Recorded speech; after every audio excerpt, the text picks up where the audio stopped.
The chainsaw's scream tore through the quiet morning like a warning siren. Michael Bennett dropped his coffee mug, barely registering the ceramic shattering across his kitchen floor as he sprinted toward the back door. By the time he burst onto his porch, his heart hammering against his ribs, 3 men in neon yellow vests were gathered around the massive oak tree that dominated his backyard. One man, a clipboard tucked under his arm, was gesturing toward the upper branches. Another nodded, making marks on the trunk with a can of spray paint. The third held the chainsaw, which now idled menacingly in his hands. "Hey!" Michael shouted, barefoot and still in his pajama bottoms, racing across the dew-soaked grass. "What the hell do you think you're doing?" The man with the clipboard turned, his expression a practiced blend of authority and indifference. "Hazard assessment, sir. Order of the Willow Creek Homeowners Association." Michael stepped between the men and the tree, its rough bark familiar against his back. The oak had been there long before the house, long before the neighborhood. His grandfather had planted it in 1937, when this land was still farmland. 3 generations of Bennetts had climbed its branches, built swings on its sturdy limbs, and rested in its cooling shade. "Nobody touches this tree," Michael said, his voice low and dangerous. "Not today, not ever. Now get off my property before I call the police." The man with the clipboard didn't flinch. He simply held out an official-looking notice. "You might want to read this first, Mr. Bennett. This tree has been declared a hazard by the HOA board. Removal begins next Monday." The Bennett family had lived in the Willow Creek community for just over 3 generations, since before it was even called Willow Creek. Michael's grandfather, Thomas Bennett, had purchased 70 acres of farmland outside Atlanta after returning from World War II. When he married, he planted the oak tree for his new bride, promising that their love would grow as strong and enduring as the sapling they watered together. As Atlanta expanded over the decades, the Bennett family sold parcels of the land, keeping just the original farmhouse and the 5 acres surrounding it. 15 years ago, the remaining adjacent farmland was developed into the exclusive Willow Creek Golf Community, with multi-million-dollar homes lining pristine fairways. The developers had approached Michael's parents numerous times, offering increasingly substantial sums for their property, which now sat like an island of history in a sea of manicured luxury. Michael's parents had refused every offer. After they passed, the house went to Michael, who had moved back with his 16-year-old daughter Abby following his divorce. The house needed work, and it was farther from Abby's school than ideal, but it was home, the only real home either of them had known in the tumultuous years since their family had splintered. The oak tree was the heart of that home. "This is bullshit," Michael said, scanning the notice the men had left him with. He sat at his kitchen table with Abby across from him, still half asleep but alert enough to sense her father's distress. "What's going on, Dad?" she asked, pushing her dark hair away from her face. "The HOA says our tree is diseased and poses a danger to surrounding properties." He tossed the paper onto the table. "They're scheduling it for removal on Monday." Abby's eyes widened. "They can't do that. It's our tree." "That's what I said." Michael ran a hand through his hair. "But apparently, when your grandparents agreed to be annexed into the Willow Creek development for the utility access, they signed an agreement submitting to certain HOA regulations." "But the tree isn't sick," Abby protested. "We were just climbing it last weekend." "I know, something's not right here." The doorbell rang, interrupting their conversation. Michael opened it to find his neighbor, Eleanor Winters, standing on his porch with a plate of muffins. At 78, Eleanor was one of the few neighbors who remembered the area before the golf community. She'd been friends with Michael's parents and had become something of a surrogate grandmother to Abby. "I saw the Tree Be Gone truck out front earlier," she said without preamble. "Those vultures finally making their move?" Michael stepped aside to let her in. "You knew about this?" Eleanor set the muffins on the counter. "Heard it mentioned at the last HOA meeting. That new board member Harrington brought it up. Said Something about hazardous trees needing assessment. James Harrington? The guy who just built that monstrosity on the 7th fairway? Michael asked. Eleanor nodded. That's the one. Made his money in commercial real estate in New York. Very cozy with Preston Davis, the HOA president. What's his interest in our tree? Eleanor moved to the kitchen window that looked out onto the backyard. The massive oak's branches spread wide, its leaves a deep green against the clear blue sky. Beyond it, the perfectly maintained 8th fairway of the golf course stretched toward distant sand traps. From what I understand, Eleanor said, your oak blocks the view from his back patio. Man paid $4 million and doesn't want to see a tree instead of his precious golf course. Abby, who had been quiet, suddenly spoke up. That's why he wants it gone? For a better view? I imagine so, Eleanor replied. Though they'll never admit that. They'll hide behind safety regulations and property values. Michael felt a slow anger building. Well, they picked the wrong tree and the wrong family. That oak isn't going anywhere. The Willow Creek Homeowners Association offices occupied a tasteful brick building near the community clubhouse. Michael, dressed in his work clothes after calling in late to his job at the architectural firm, pushed through the door with determination. The receptionist looked up with a practiced smile. I need to speak with Preston Davis, Michael said. It's about a tree removal notice I received this morning. Mr. Davis is in meetings all day, she replied smoothly. But I can schedule you for— This can't wait, Michael interrupted. They've scheduled removal for Monday. The receptionist's smile never wavered. In that case, perhaps Mrs. Chen, our property compliance manager, could assist you? Before Michael could respond, a side door opened, and a sharply dressed man in his 50s emerged, talking with a younger man in an expensive suit. Should be handled by next week, Jim. You'll have that view in time for your housewarming party. Michael recognized Preston Davis from community newsletters. The other man, he assumed, was James Harrington. Excuse me, Michael said, stepping forward. Mr. Davis? I'm Michael Bennett. I believe you ordered the removal of an oak tree on my property. Davis turned, momentarily surprised, before his professional demeanor reasserted itself. Mr. Bennett, yes. We sent notice about the hazardous tree assessment. If you'd like to discuss it, I'd be happy to schedule a meeting next. I heard what you just said, Michael interrupted. About getting a view cleared for a housewarming party. That's what this is really about, isn't it? Not safety. Davis and Harrington exchanged glances. I don't know what you think you heard, Davis said, his voice cooling. But the tree in question has been identified as a potential hazard by our arborist. The removal is a standard safety procedure. Your arborist didn't even examine the tree closely. They just showed up this morning, spray-painted some marks, and left a notice. Harrington stepped forward, extending his hand. James Harrington, I don't believe we've met, though I've admired your property from the fairway. Beautiful old place. Michael ignored the outstretched hand. And you want it to have a better view of the golf course. That's not— Davis began, but Harrington interrupted with a laugh. Let's be honest here. Your tree is an eyesore, dropping leaves and acorns all over the 8th fairway, creating maintenance issues. The community has standards, Mr. Bennett.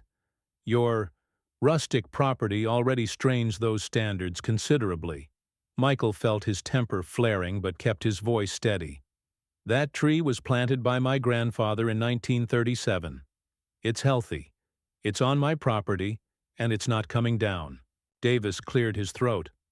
I'm afraid the HOA regulations are quite clear.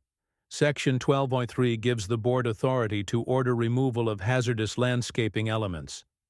Your grandparents signed the agreement when the property was incorporated into Willow Creek. That tree is not hazardous, Michael insisted. Our certified arborist says otherwise, Davis replied, his tone final. You're welcome to get a second opinion, of course, but the work order has been approved by the board. If you try to obstruct the removal, you'll be in violation of the HOA covenant, which could result in fines of up to $500 per day. Harrington smiled thinly. Or you could be reasonable.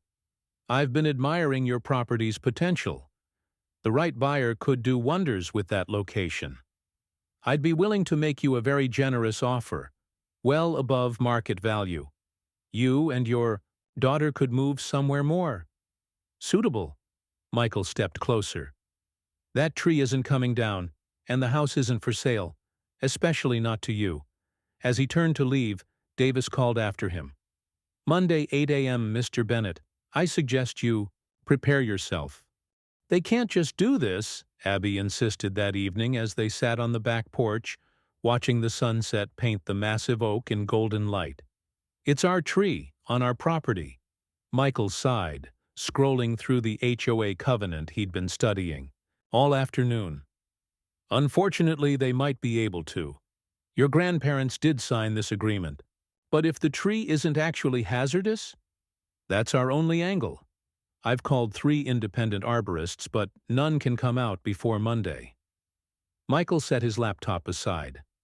I've also left messages with a lawyer who specializes in property disputes. Abby was quiet for a moment, then asked, Can't we just chain ourselves to the tree or something? Like protesters? Despite his worry, Michael smiled. Not a bad idea, but we need something that will hold up legally. His phone buzzed, with an incoming email. It was from Eleanor, with the subject line, Found something interesting.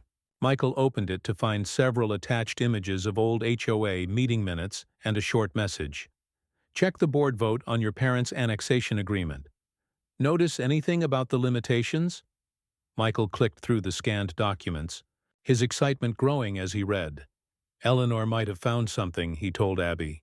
The original agreement your grandparents signed has a clause limiting HOA landscaping authority to within 50 feet of property lines adjacent to common areas.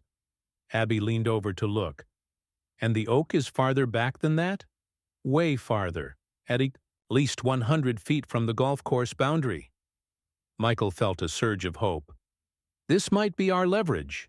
A sound from the front of the house caught their attention. A car door closing, followed by voices. Michael and Abby went inside and through to the front door. On their driveway stood James Harrington, alongside a man in a business suit carrying a briefcase. Mr. Bennett? Harrington called, waving as if they were old friends. Got a minute to talk? I think I have a solution that will make everyone happy. Michael reluctantly stepped onto the porch. It's after 7, Mr. Harrington. Jim, please. And this is Carl Mendez, my attorney. I'll be brief. Harrington's smile was confident. I've been authorized by the HOA board to offer you a compromise. Instead of removing the tree entirely, we'll do a substantial crown reduction and thinning. You keep your tree, I get my view. Everyone wins. A crown reduction would kill it slowly instead of all at once, Michael replied. That's not a compromise. Harrington's smile tightened. I'm also prepared to offer you $50,000 as compensation for the inconvenience. Abby made a small noise beside Michael. $50,000 was a significant sum, especially given the repairs the old house needed. The tree stays as is, Michael said firmly. And I've found some interesting limitations in the original HOA agreement my parents signed. The board doesn't have authority over trees this far from the property line. A flicker of concern crossed Harrington's face before his confident demeanor returned. Ancient history, I'm afraid. The covenants have been updated several times since then. The current version, which is what matters legally, gives the board clear authority. He nodded to his lawyer, who opened his briefcase and extracted a document. This is a copy of the most recent consolidated HOA agreement, with the relevant sections highlighted, Mendez said, offering it to Michael. Section 12.3 regarding hazardous vegetation is quite comprehensive in its scope. Michael took the document but didn't look at it. And when was this version ratified? 3 years ago, Mendez replied. Well, after your parents' passing, but the agreement transfers with the property. I never signed anything when I inherited the house, Michael pointed out. "You didn't need to. The covenant runs with the land, not the owner." Mendez's tone was not unkind, but matter-of-fact. "It's standard real estate law." Harrington stepped forward. "Michael, may I call you Michael? I understand your attachment to the tree. Family history, sentimental value, all that. But you need to be practical. $50,000 could do a lot for you and your daughter." Michael felt Abby tense, beside him. "The tree stays," he repeated. "And I'll be contesting the removal order based on the original agreement limitations." Harrington's friendly facade slipped. "Don't make this harder than it needs to be. That tree is coming down one way or another. Better to profit from the inevitable." "We'll see about that," Michael replied. "Now, if you don't mind, we were in the middle of dinner." As Harrington and his lawyer departed, Michael felt a mix of defiance and dread. He had 3 days to find a way to save his grandfather's oak, and he was up against people with far more resources and influence than he had. But he had one thing they didn't: the truth about the tree's condition. Now he just needed proof. The next morning, Saturday, Michael was awakened by the sound of voices in the backyard. He looked out his bedroom window to see a group of people gathered around the oak tree. For a panicked moment he thought the removal crew had come early, but as he rushed downstairs and out the back door, he realized it was something very different. Eleanor stood with a group of about a dozen neighbors, many of whom Michael recognized, but had rarely spoken with. They were tying blue ribbons around the oak's massive trunk. "Morning, sleepyhead," Eleanor called. "Hope you don't mind us decorating a bit." "What's all this?" Michael asked, bewildered. A middle-aged woman he recognized from down the street stepped forward. "Eleanor told us what's happening. That tree is a landmark in this community. It was here before any of our houses, before the golf course. They can't just cut it down for some rich newcomer's view." "We're organizing," added a man in his 60s. "Petition, social media campaign, the works. My grandson set up an Instagram page last night. It already has 300 followers." Michael was stunned. "I don't know what to say." "Say you'll accept help," Eleanor replied, "because this isn't just about your tree anymore. It's about whether we let money and connections dictate everything in this community." As Michael was processing this unexpected support, his phone rang. It was Laurel Chen, the HOA's property compliance manager, whom he'd left a message for yesterday. "Mr. Bennett," she said when he answered, "I understand you've raised concerns about the tree removal order." "Yes," Michael replied, walking away from the group for privacy.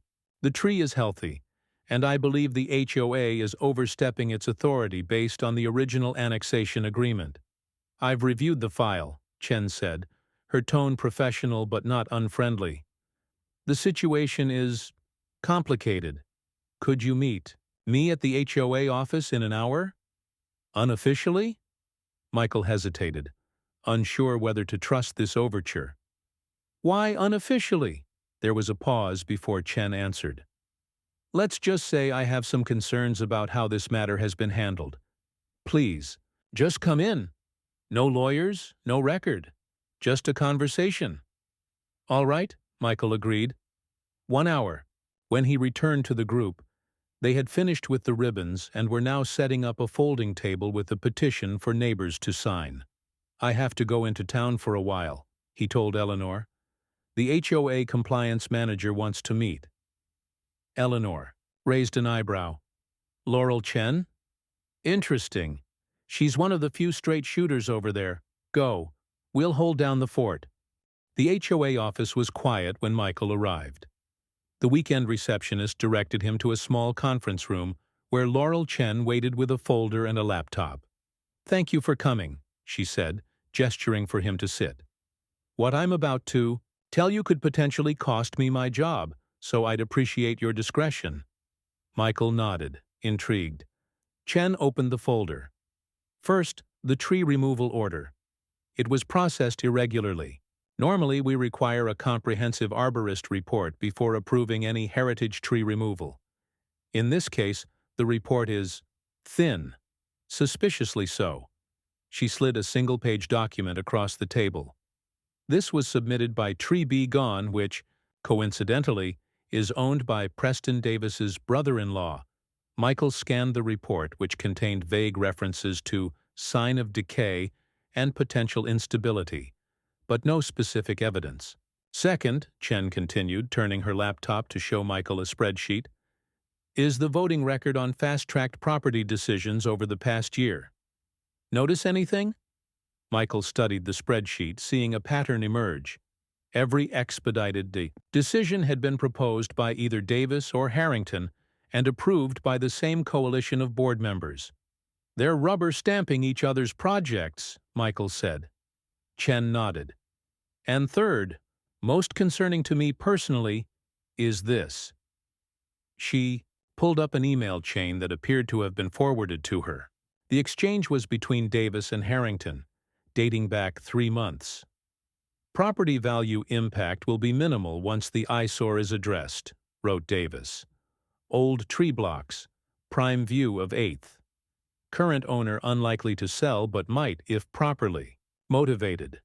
Tree removal first step in pressure campaign. Harrington's reply was equally damning. Arborist friend will provide necessary report. Board vote guaranteed. Once tree is gone and fines start accumulating for other violations, he'll be more reasonable about selling. Michael felt a cold anger building as he read. They're deliberately targeting me to force a sale to Harrington. It appears so, Chenier agreed. I was copied on a later part of this thread mistakenly. When I raised concerns about the ethics and legality of this approach, I was told to stay in my lane or start looking for another job. Why are you showing me this? Michael asked. You're right that it could cost you your position. Chen closed her laptop. I've worked here for 12 years.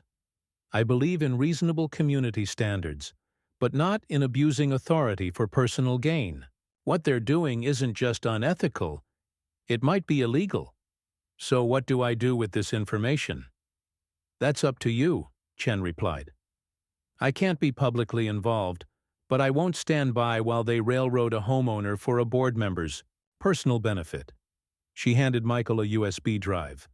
Copies of everything I've shown you, plus some other questionable decisions from the past year. Use it however you think best. Sunday morning dawned clear and warm.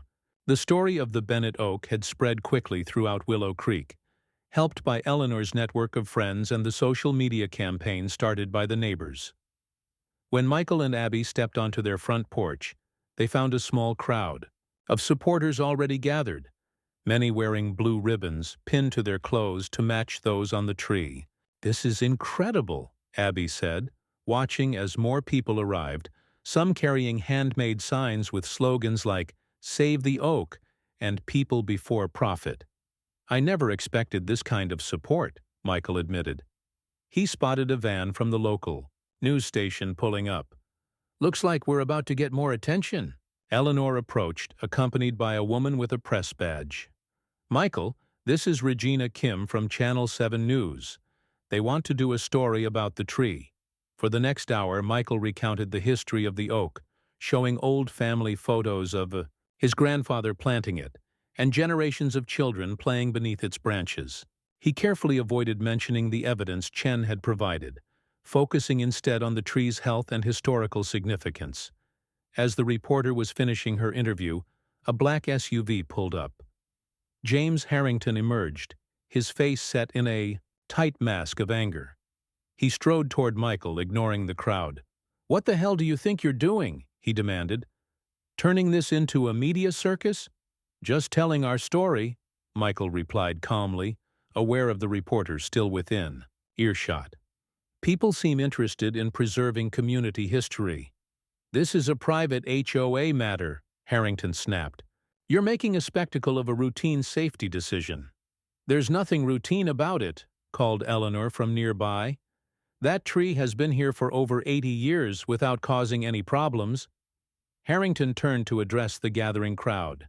"I understand emotional attachments to trees. I'm an environmentalist myself. But when safety experts identify a hazard, We have a responsibility to address it before someone gets hurt." "What safety experts?" asked a man from the crowd. "Tree be gone isn't exactly known for saving trees." "The HOA followed proper protocols," Harrington insisted, though Michael noted a flicker of uncertainty in his eyes as he surveyed the assembled neighbors and the news crew. "Did they?" Michael asked quietly. "Because I have reason to believe otherwise." Harrington stepped closer, lowering his voice. "Be very careful, Bennett. You're playing a game you don't understand with people you can't afford to antagonize." "Is that a threat?" "It's a reality check. This little protest won't change anything. Tomorrow morning, that tree comes down. If you or anyone else interferes, there will be consequences." As Harrington turned to leave, he found his path blocked by a tall, gray-haired man in khakis and a golf shirt. Michael recognized him as Richard Taylor, one of the original developers of Willow Creek and still a significant property owner in the community. "Jim," Taylor said, his voice pleasant but firm. "Been a while. Heard you were stirring up trouble with the Bennett oak." Harrington's demeanor shifted instantly to one of deference. "Richard, no trouble at all. Just a routine safety matter that's been blown out of proportion." Taylor raised an eyebrow. "That so? Because I was on the original HOA board when we annexed the Bennett property. We specifically agreed to preserve that oak as a community landmark. It's in the minutes somewhere." Michael saw his opportunity. "Mr. Taylor, would you be willing to say that on camera, and perhaps attend the removal tomorrow to explain the historical understanding?" Taylor glanced at the news crew, then back at Harrington, whose face had gone pale. "Be happy to. In fact, I think I'll make some calls this afternoon. Remind some people of promises made." Harrington forced a tight smile. "No need to trouble yourself. I'm sure we can resolve this amicably." "I'm sure we can," Taylor agreed, his tone making it clear who would be defining amicable in this scenario. After Harrington departed and Taylor had given his statement to the reporter, emphasizing the tree's historical significance and his disappointment with the current board's decision, Michael approached him privately. "Thank you for stepping in," he said. "Your support makes a big difference." Taylor shrugged.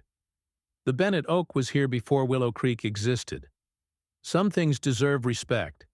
He paused, then added, "Between us, Harrington's been rubbing a lot of people the wrong way since he joined the board, using his position to bully others, making deals that benefit his investments.